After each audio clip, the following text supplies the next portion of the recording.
Abramos a palavra de Deus em Lucas 18, de 24 a 30. Lucas 18, de 24 a 30. Diz assim a santa e inspirada palavra do Senhor. E Jesus, vendo-o assim triste, disse: quão dificilmente entrarão no reino de Deus os que têm riquezas, porque é mais fácil passar um camelo pelo fundo de uma agulha do que entrar um rico no reino de Deus. E os que ouviram disseram: sendo assim, quem pode ser salvo? Mas ele respondeu: os impossíveis dos homens são possíveis para Deus. E disse Pedro: eis que nós deixamos nossa casa e te seguimos. Respondeu-lhes Jesus: em verdade vos digo que ninguém há que tenha deixado casa, ou mulher, ou irmãos, ou pais, ou filhos, por causa do reino de Deus, que não receba no presente muitas vezes mais, e no mundo por vir a vida eterna. Vamos orar? Pai Santo, mais uma vez estamos diante da Tua santa palavra, ó Pai, que é um instrumento que o Senhor usa para nos edificar, para nos instruir, para que nós tenhamos a mente, ó Pai, renovada, a mente de Cristo, para que a nossa mente, Pai, possa ser conformada à Tua palavra e não ao que o mundo tem ensinado, as filosofias vãs deste mundo. É nesta confiança que nós pedimos que o Senhor, ó Pai, fale conosco mais uma vez nesta manhã, que o Senhor abra o nosso coração para que recebamos com alegria a exortação que vem do Senhor. Pedimos que o Senhor use o ministro externo, que é falho, que é finito, superando as suas deficiências, e sobretudo o ministro interno, Pai, que é aquele que é poderoso, que abre a mente, abre o coração, para que a Tua palavra, tal qual uma espada de dois gumes, ela corte o que precisa ser cortado e ela ajuste o nosso coração à Tua vontade. Abençoa-nos assim, Pai, para que sejamos edificados pelo Senhor. É o que nós pedimos humildemente, em nome de Jesus. Amém. Meus irmãos, no domingo passado nós fomos instruídos acerca do texto do jovem rico, que são os versículos anteriores que temos aqui no nosso texto, dos versos 18 até o verso 23. Um jovem de muitas posses, um judeu cumpridor da lei, perguntou a Jesus o que era preciso para herdar a vida eterna. E a resposta de Jesus foi na raiz do problema, no âmago da idolatria daquele jovem.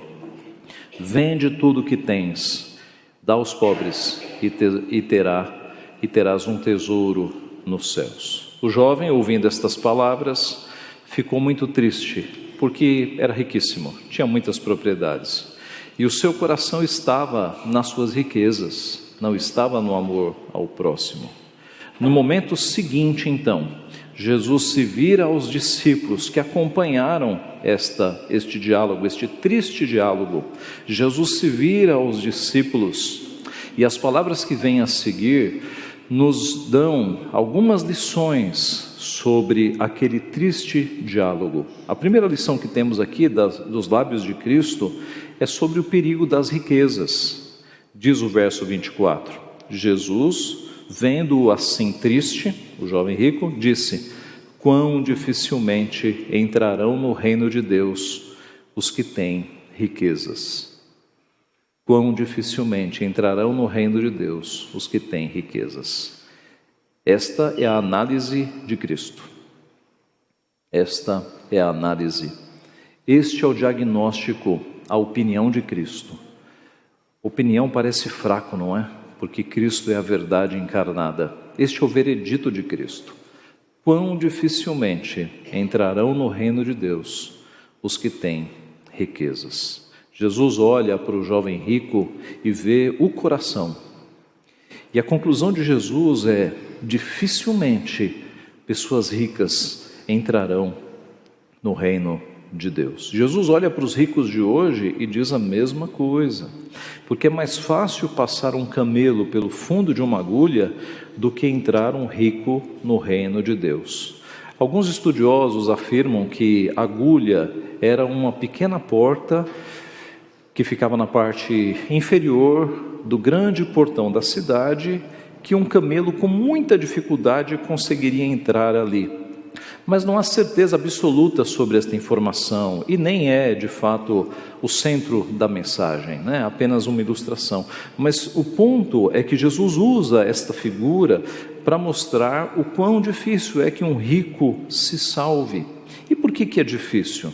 Porque a tendência natural do rico é amar as suas riquezas. E não precisa ser rico para amar as riquezas. Há muitos pobres que amam as poucas coisas que têm e que preferem perder a vida, por exemplo, na ameaça de lhe levarem um aparelho celular. Preferem serem levados pelos escombros de uma enchente, de um desmoronamento, preferem ficar na casa agarrados aos bens do que sair e salvar a própria vida. O amor ao dinheiro não é um privilégio de pessoas ricas. Há muitos pobres que se agarram às poucas coisas que têm. A palavra de Deus nos diz em 1 Timóteo 6,10: porque o amor do dinheiro é a raiz de todos os males. E alguns, nessa cobiça, se desviaram da fé e a si mesmos se atormentaram com muitas dores. Não são poucos os casos de pessoas que ficam ricas e saem da igreja, saem dos caminhos do Senhor. Certa vez nós ouvimos aqui, há muitos anos atrás, um pregador falando da igreja dele, de um senhor que comprou um caminhão, fazia transportes, e a coisa deu certo, comprou mais um caminhão, e mais um caminhão, e mais um caminhão, e daqui a pouco ele tinha uma frota, e ele sumiu da igreja. 6 meses depois, ele voltou para a igreja, sorriso nos lábios, e as pessoas perguntaram o que aconteceu, e ele disse: eu perdi tudo, graças a Deus, porque as riquezas e toda aquela frota de caminhões tinha me tirado da igreja, tinha me tirado dos caminhos do Senhor. Assim, meus irmãos, isso pode ser um laço, uma armadilha. O amor ao dinheiro é a raiz de todos os males.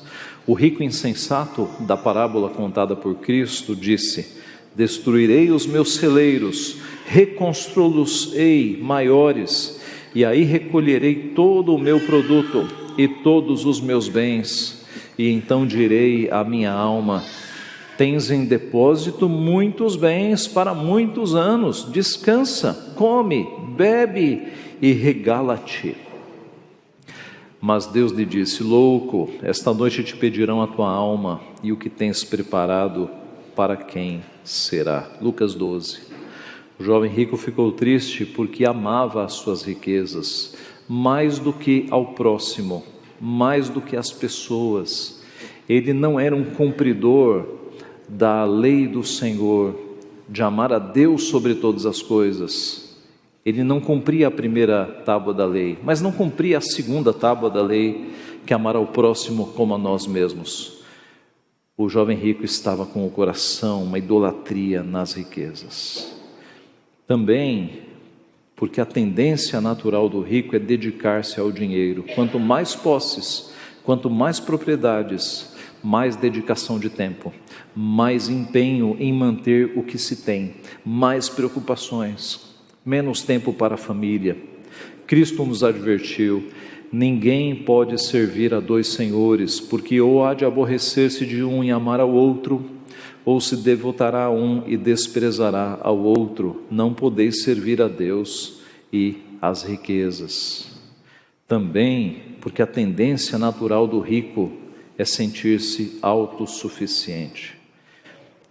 A palavra de Deus em Deuteronômio 8,17 nos diz: não digas, pois, no teu coração: a minha força e o poder do meu braço me adquiriram estas riquezas. Na medida em que você vai tendo mais dinheiro, você fica com essa falsa impressão de poder, de que o dinheiro de fato compra tudo, de que você pode conseguir qualquer coisa se você tiver dinheiro. Esta falsa sensação de autonomia, de independência. o perigo de você não precisar mais dos outros, de você não pedir mais favores para os outros, porque você simplesmente compra, você simplesmente manda. Esta é uma sensação muito perigosa. Jesus nos ensina então sobre o perigo das riquezas, na primeira parte aqui deste ensino. Dificilmente um rico pode entrar no reino de Deus, é o perigo das riquezas. Mas uma segunda lição que ele nos ensina é sobre o poder da graça, é o poder da graça. Na sequência do texto, do verso 26, os que ouviram, os discípulos, os apóstolos ali, disseram: sendo assim, quem pode ser salvo? Quem pode ser salvo? Isso significa que todos eram ricos? Não. Significa que os discípulos ainda não tinham uma compreensão amadurecida de que a salvação era pela graça. Naquela época, a ideia geral era de que uma pessoa muito rica, ela era mais alvo da bênção de Deus do que os outros. Ora, se este que tem muitas posses, que foi muito agraciado por Deus, não pode entrar no reino de Deus, quem dirá nós que fomos menos favorecidos? Essa foi a lógica, este era o pensamento na cabeça dos discípulos. Quando Jesus disse que dificilmente um rico entraria no reino dos céus, eles ficaram chocados, isso não passara pela cabeça deles. Ora, se para um homem rico, agraciado por Deus, era difícil ser salvo, o que seria das pessoas pobres? Seria impossível. Mas Jesus completa o pensamento. Ele responde: os impossíveis dos homens são possíveis para Deus. Observe, Jesus não estava condenando as riquezas, mas mostrando, com base na resposta do jovem rico, o quão difícil é a salvação para aqueles que têm o coração no dinheiro e nas riquezas.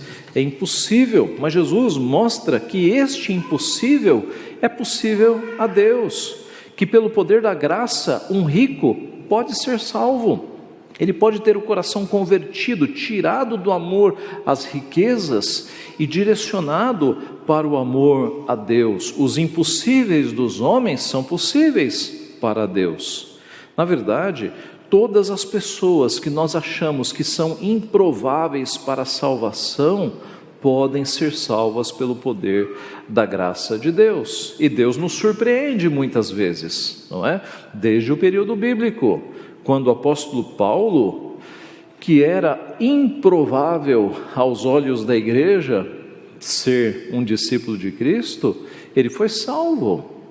Era improvável que um perseguidor do evangelho se tornasse um discípulo de Cristo. João Calvino diz que a beleza e a graça do evangelho está no que diz respeito à conversão de Paulo. Não em ele ter transformado um pastor, aliás, um lobo em uma ovelha, mas um lobo em um pastor. Foi isso que ele fez com o apóstolo Paulo. Ele pegou um perseguidor, um homem sanguinário, um homem que tinha sangue nas mãos, que quando dizia eu sou o principal dos pecadores, ele não estava brincando, ele cria mesmo, porque ele perseguiu a igreja de Deus. Deus pega o maior perseguidor do evangelho e o transforma em um embaixador de Cristo, em um missionário para os gentios, em um homem que sofreu na pele, no próprio corpo, para anunciar Jesus Cristo.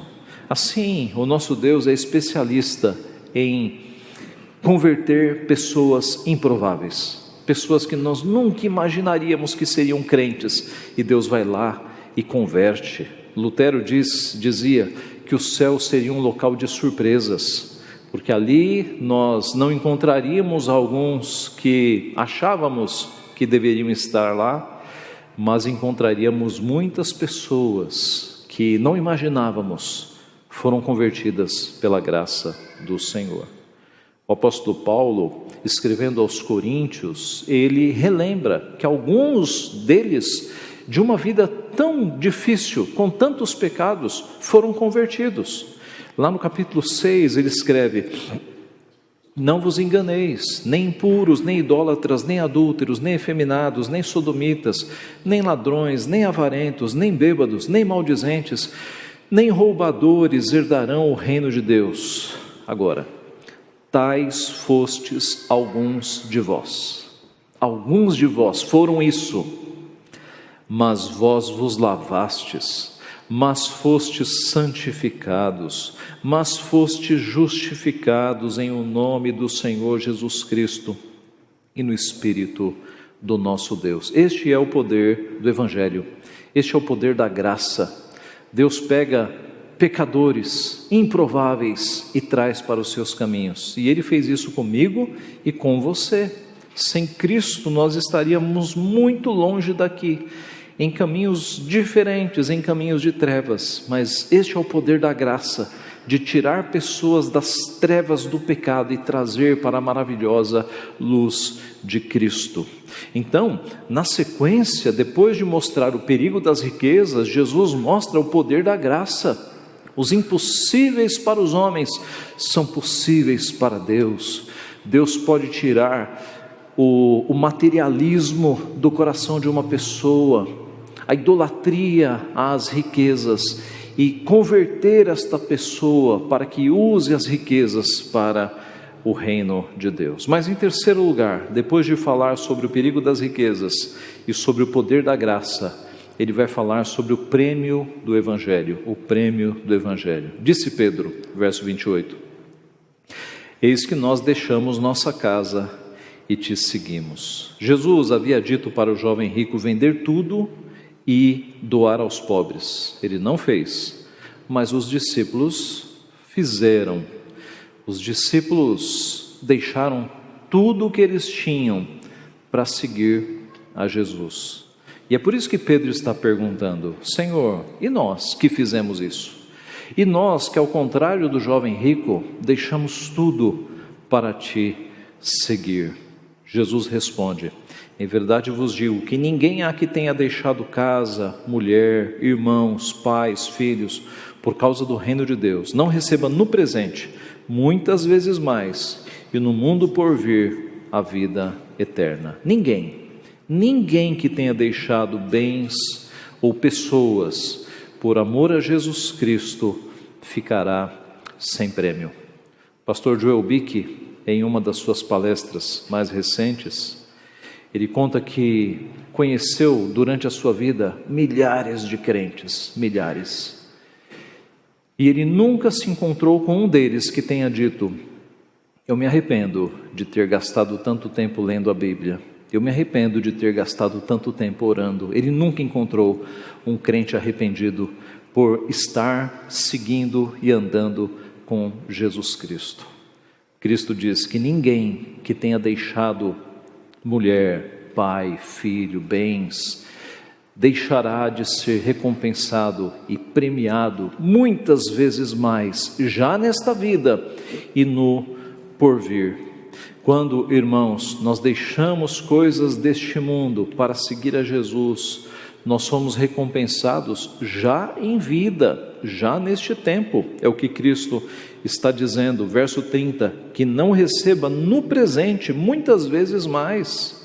Já neste tempo nós somos abençoados com fé, com amor, com esperança, com paz que excede a todo entendimento. O que é isso? Você está no meio de uma tempestade, de pressões esmagadoras, talvez de luto, de problemas difíceis, e Deus te dá paz, uma paz incompreensível. E as pessoas dizem: eu não sei como é que você está assim, tão calma, passando pelas pressões e pelos momentos em que você está passando. É a paz que excede a todo entendimento. Já nesta vida nós somos recompensados. Alegria indizível, alegria que não consegue ser expressa por palavras, certeza da salvação, a convicção plena e irresoluta de que se morrermos agora, estaremos com Cristo, abriremos os nossos olhos diante de Cristo, sem 1 milímetro de dúvida, certeza total e absoluta. Isso nenhum dinheiro compra. A confiança nos dias de tribulação, a certeza de que nos momentos mais difíceis é ali que Deus está conosco, fazendo com que todas as coisas cooperem para o nosso bem. A esperança de que um dia nós estaremos com os nossos queridos que já partiram, a esperança de que um dia nós estaremos com Cristo, vendo-o face a face. Irmãos, estas coisas nenhum dinheiro deste mundo compraria, nenhum navio cheio de ouro compraria. Estas coisas não têm preço, são bênçãos que nós temos já nesta vida. Jesus é a nossa pérola de grande valor, Jesus é o nosso maior tesouro. E além destas bênçãos no presente, nós ainda temos as bênçãos do porvir, como Cristo diz, porque que não receba no presente muitas vezes mais, e no mundo por vir a vida eterna. Que bem neste mundo poderia comprar a vida eterna? Qual é a quantidade de dinheiro que poderia ser comparada à vida eterna? Nenhuma riqueza. A vida eterna é de valor imenso. Por isso é que nós temos de graça em Cristo todas estas coisas, como bem exprimiu Davi: bondade e misericórdia certamente me seguirão todos os dias da minha vida. No presente, nós contamos com a bondade e com a misericórdia de Deus. E no futuro, habitarei na casa do Senhor para todo o sempre. Este é o prêmio do Evangelho. Aqueles que tiverem perdido famílias, porque se convertendo, familiares os põem de lado. Aqueles que tenham perdido a aprovação do pai, a aprovação da mãe, como tantos, não tantos aqui no Brasil, mas tantos neste momento estão sendo expulsos das suas casas por pais muçulmanos, jovens que se convertem a Cristo e são deserdados, são expulsos. Nós temos dezenas de histórias atuais. Todos aqueles que fizeram a escolha por Cristo, que estão se arrependendo por Cristo, que temporariamente estão perdendo coisas desta vida e sofrendo nesta vida, serão recompensados 100 vezes mais, já nesta vida e ainda no porvir. Eu concluo com algumas aplicações adicionais. Primeira, não é pecado ser rico, de forma alguma.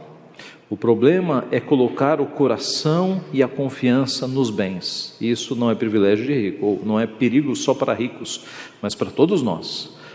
Acharmos que o socorro vem da conta bancária, acharmos que o socorro vem de um emprego que tenha um bom salário, achar que o socorro vem de algo que não seja Deus.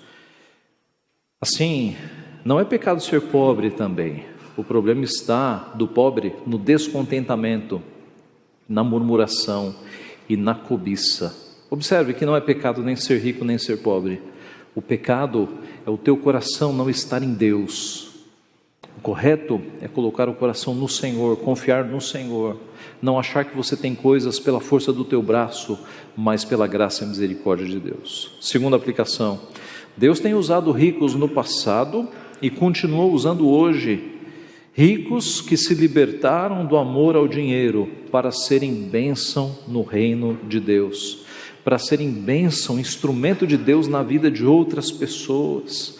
Assim, jovem, adolescente, você que está pensando numa carreira, não é pecado você querer ser rico, desde que o objetivo da tua vida não seja ser rico para esbanjar nos seus próprios prazeres, mas ser rico para usar o dinheiro para a expansão do reino de Deus, para a diminuição do sofrimento das pessoas, usar a influência que o dinheiro traz para influenciar o mundo de forma que a cultura seja redimida, para que a força e o poder do Evangelho avance por este país e por outras nações.